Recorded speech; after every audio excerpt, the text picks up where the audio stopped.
नाज़रीन, ठटो जेको सिंध जी गादी जो हंधि रहियो आहे ऐं ठटो जेको तारीख़ी शहर आहे सिंध जो, ठटे जी सिंध जी तारीख़ में हिकु वॾी हाक रही आहे। ऐं ठटो जेको कंहिं दौर में सिंध जी गादी जो हंधि हुजण करे सिंध में हुकुमरानियूं कंदड़ अरगोननि, तुर्खाननि, समनि, सूमरनि ऐं मुख़्तलिफ़ क़ौमुनि जे बादशाहनि हिते काहूं कयूं ऐं सिंध ते बादशाही करण लाइ ठटे ते काह कयूं। ठटे जी तारीख़ हिकु सिंध जी वॾी तारीख़ आहे। ठटो जंहिंजे भरिसां मकली आहे ऐं मकली जेको सिंध जो तारीख़ी माॻ आहे ऐं दुनिया में 3 नंबर ते हिकु वॾो मुक़ाम आहे, यानी क़ब्रिस्तान आहे, जिथे उन दौर जे बादशाहनि, सिपह सालारनि ऐं संदनि वज़ीरनि जा मुक़बरा अॼु बि उन तारीख़ जी गवाही ॾियनि था। असां उन तारीख़ ते थोरी नज़र फेराइण लाइ अॼु मकलीअ ते पहुता आहियूं ऐं तव्हांखे असीं उन मकलीअ जी कुझु मुख़्तसर कहाणीअ बाबति ऐं कुझु बादशाहनि जे तारीख़ बाबति ॿुधाईंदासीं। उनखां अॻु जो असीं मकलीअ जे तारीख़ जे तरफ़ हलूं, उनखां अॻु जेकॾहिं असांजो चैनल सब्सक्राइब नाहे कयो त असांजे चैनल खे सब्सक्राइब कयो, लाइक कयो ऐं शेयर कयो। त हा नाज़रीन, हाणे असां हलूं था उन वीडियो जे तरफ़ ऐं उन तारीख़ माॻनि जे तरफ़ जिथे मुख़्तलिफ़ बादशाहनि ऐं संदनि सिपह सालारनि ऐं वज़ीरनि जा कुझु मुक़बरा ऐं संदनि तारीख़नि बाबति अव्हांखे असीं ॿुधायूं था। नाज़रीन, अॼु असीं सिंध जे तारीख़ी माॻ मकली ते मौजूदु आहियूं ऐं असीं मकली जा कुझु हिसा तव्हांखे ॾेखारींदासीं जेके तारीख़ रखनि था। मकली जेका सिंध जी हिकु वॾो बाब तारीख़ जो रखे थी, असीं उन बाबति तव्हांखे कुझु ॿुधाईंदासीं ऐं कुझु तव्हांखे मुक़बरा बि ॾेखारींदासीं। त मकली जेका सिंध जी हिकु अहम तारीख़ आहे ऐं ख़ासि तौर ते ठटे जी हीअ हिकु अहम तारीख़ आहे। मकली बाबति जेको आहे उहो सिंध जी तारीख़ में वॾो हिसो आहे ऐं मकली जंहिंजे मिटीअ में सिंध जा कई जोधा दफ़न थियल आहिनि ऐं उन तारीख़ बाबति असीं कुझु अव्हांखे ॾेखारींदासीं। जीअं त तव्हां हे मुक़बरा ॾिसंदा हूंदा, जेके हे मुख़्तलिफ़ बादशाहनि जिन ठटे ते बादशाही कई ऐं उन दौर जे बादशाहनि जा मुक़बरा आहिनि ऐं असीं उन्हनि मुक़बरनि जे हवाले सां तव्हांखे ॾेखारींदासीं त उन बादशाह केतिरो टाइम ऐं कॾहिं हिते बादशाही कई, उन बाबति तव्हांखे ज़रूरु असीं ॾेखारींदासीं। जीअं त नाज़रीन, हीअ मिर्ज़ा तग़रेल बेग जो मुक़बरो आहे जेको 1949 खां 1059 हिजरी जी तारीख़ लिखियलु आहे। मिर्ज़ा तग़रेल बेग जेको आहे उहो मुग़ल दौर जो हिकु सुठी साख रखंदड़ सिपह सालार हो ऐं हीउ उन जो मुक़बरो आहे जेको असीं तव्हांखे ॾेखारे रहिया आहियूं। हिते जेको आहे सो मुख़्तलिफ़ बादशाहनि ऐं मुख़्तलिफ़ दौरनि जा जेके सिपह सालार हुआ उन्हनि जा मुक़बरा बि ठहियल आहिनि ऐं हीउ उन जो मुक़बरो आहे मिर्ज़ा तग़रेल बेग जो। ऐं हीउ उन दौर जी चिटसाली थियल आहे हिन मुक़बरे ते जेके असीं तव्हांखे ॾेखारियूं पिया त हीउ केॾी ख़ूबसूरत चिटसाली थियल आहे। हीउ इन जो मथियों छित वारो हिसो आहे जंहिं ते तव्हां ॾिसंदा हूंदा त केॾी ख़ूबसूरत ऐं कारीगरी सां चिटसाली कई वई आहे।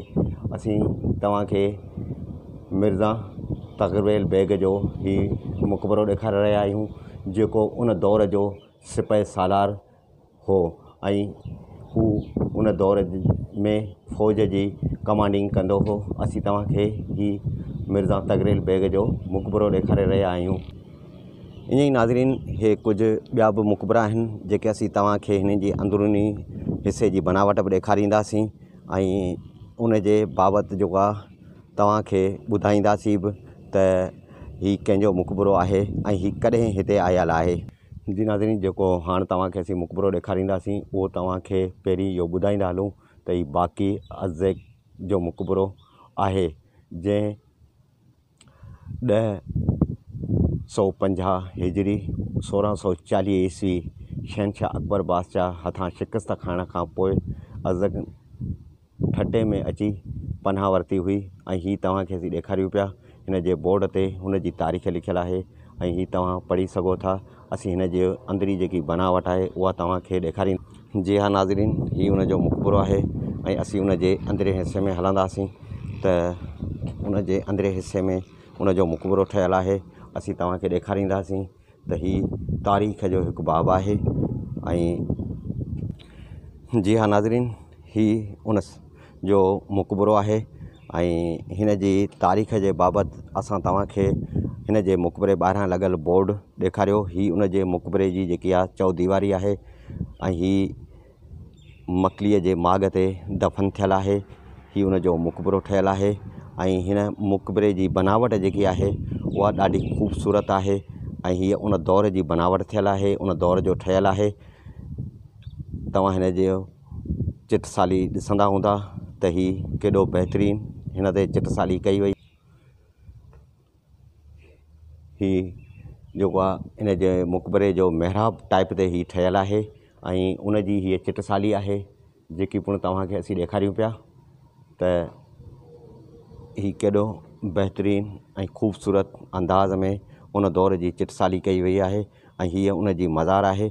उन सां गॾु को उन जो ॿियो बि साथी आहे जेको दफ़न थियलु आहे, जंहिंजी तारीख़ त लिखियलु न आहे, पर हिते हिननि जूं हे ॿ मज़ारूं आहिनि जेके तव्हां ॾिसंदा हूंदा त मकली जेको आहे सो सिंध जी तारीख़ में हिकु वॾो बाब आहे ऐं मकली में हिकु वॾी तारीख़ लिखियलु आहे।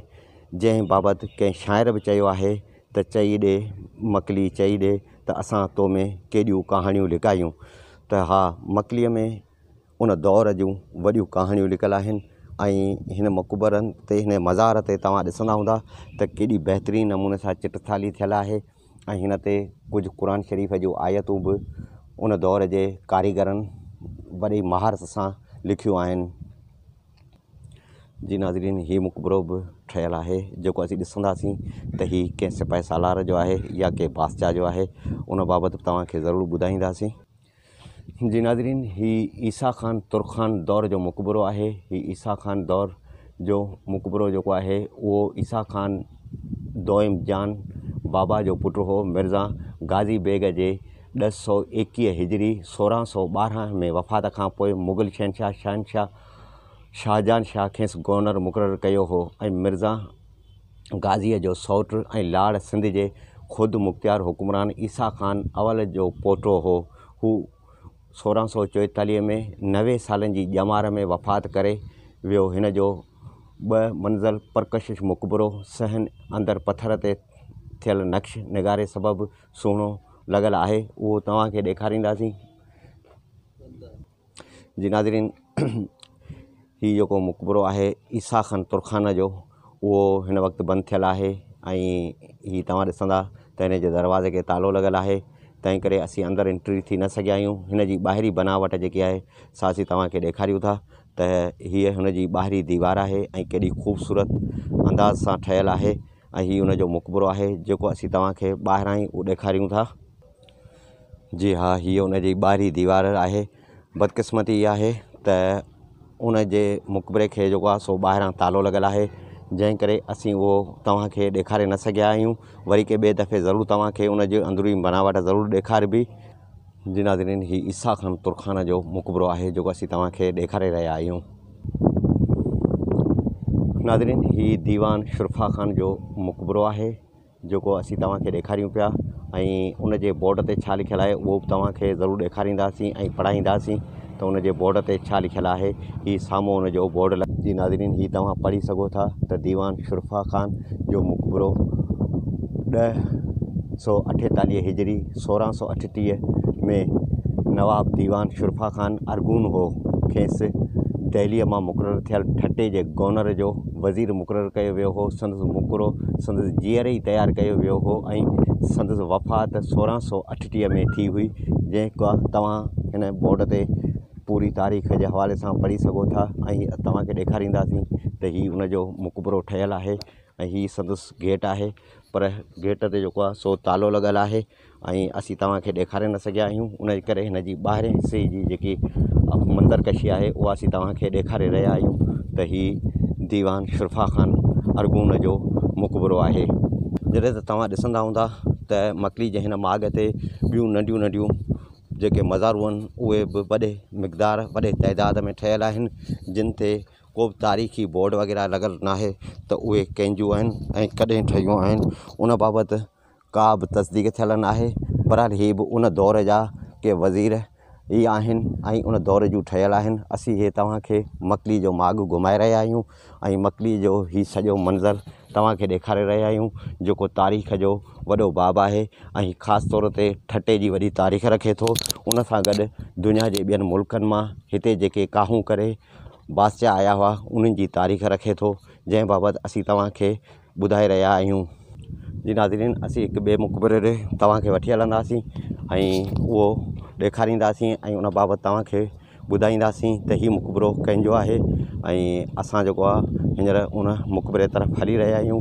हीउ जान बाबा जो मक़बरो आहे जेको असीं तव्हांखे ॾेखारे रहिया आहियूं ऐं हीउ मक़बरो तव्हां ॾिसंदा हूंदा त हिन जी दीवार जेकी आहे केॾी ख़ूबसूरत अंदाज़ में ठहियल आहे ऐं केॾी महारत सां हिन पथर ते चिटसाली कई वई आहे। ऐं हीअ जेको हुन ॾे रस्तो वञे थो उन जे ॿिन्ही पासे बि हीअ दीवारूं आहिनि जेके पथर जूं ठहियल आहिनि ऐं हीअ असीं तव्हांखे ॾेखारियूं पिया त हीउ केॾो ख़ूबसूरत मंज़रु मक़बरो आहे। ऐं इन जो जेको आहे हीउ बोर्ड लॻल आहे जेको तव्हांखे असीं ॿुधाईंदासीं त हीउ जान बाबा जो मक़बरो जान बाबा ईसा ख़ान तुरखान अवल जो पुटु ऐं ईसा ख़ान तुरखान दौर जो पीउ हो, दोइम जो पीउ हो। संदसि मक़बरो संदसि पुटु ईसा ख़ान दोइम 1017 हिजरी 1608 में तमीर करायो। हिन खे तव्हां ॾिसो था ऐं असीं तव्हांखे हिन जी अंदरूनी बनावट ॾेखारींदासीं। जी नाज़रीन, हीअ हुन जो अंदरूनी बनावट आहे ऐं हीअ हुन जा मक़बरा आहिनि जेके तव्हां ॾिसंदा हूंदा त हीअ केॾे ख़ूबसूरत अंदाज़ सां ठहियल आहिनि।